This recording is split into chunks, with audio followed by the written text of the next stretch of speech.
Bonjour tout le monde, du coup, je vais vous partager le deuxième texte, toujours dans le mode, spoken words, on va dire ça comme ça. Voilà, ça s'appelle, le texte s'intitule «Le passe-muraille» et c'est un texte que j'ai écrit le 23 novembre 1999, voilà je suis très content de vous le partager. Craquement synaptique, le ciel était voilé par le smog. Un certain nuage de fumée hirsute, rubis et dense. Frost, permafrost, permasmog, sans rêve. On ne devinait ni n'espérait plus rien. On ne pouvait que baisser la tête. Flash. Le grain de la nuit formait un étrange dégradé, dessinant sur les côtés des immeubles des ombres géantes et au milieu du fossé de la rue droite et froide, des points orange rectilignes et austères, comme des soleils presque morts au bord de ce supernové. La belle époque. Ah oui, la belle époque, ces jolis lampadaires. Cela faisait plusieurs heures qu'il s'exerçait perché du haut de son nid d'aigle du 28 rue d'Édimbourg, à lire les arcanes de la nuit. Le nid d'aigle, ouais. Mais ce nid d'aigle-là, c'est pas le même. Il avait savamment éprouvé sa stratégie. Tapis dans l'ombre, avec sa posture, sa gestuelle, son portrait jusque dans la rue de Constantinople. Ô joli marteau que formait le carrefour des allées, aux abords des saules en ruine et des échoppes chics du quartier.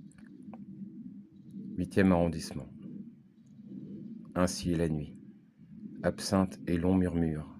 Les façades de l'immeuble s'enguirlandaient de vie, un peu partout, à tous les étages, délicieux sourires cyniques et sucrés. Il adorait ces moments-là. À travers le cristal de son verre, au parfum intense et féerique, il pouvait renifler les voix, écouter les parfums, compter sur les lèvres de fugaces scénarios, enjoliver les intentions, déshabiller les sons, se mettre en scène comme un fantôme bienveillant, un ami invisible.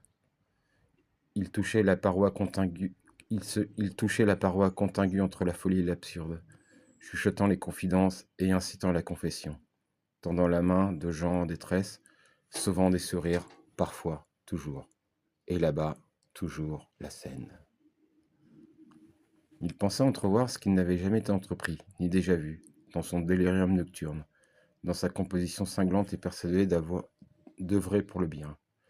Passe-muraille immobile, il connexionnait les âmes, dansant frénétiquement des yeux, cristallisant les joies et les peines, sans un mot ni un souffle, brisant le vide de son silence.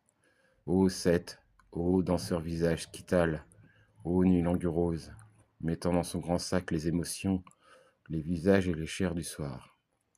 Dans son grand jeu de dupe, il se plaisait à valider des conclusions et mimer le plus fidèlement possible les situations. Personne ne savait comment il œuvrait, ni d'où il venait.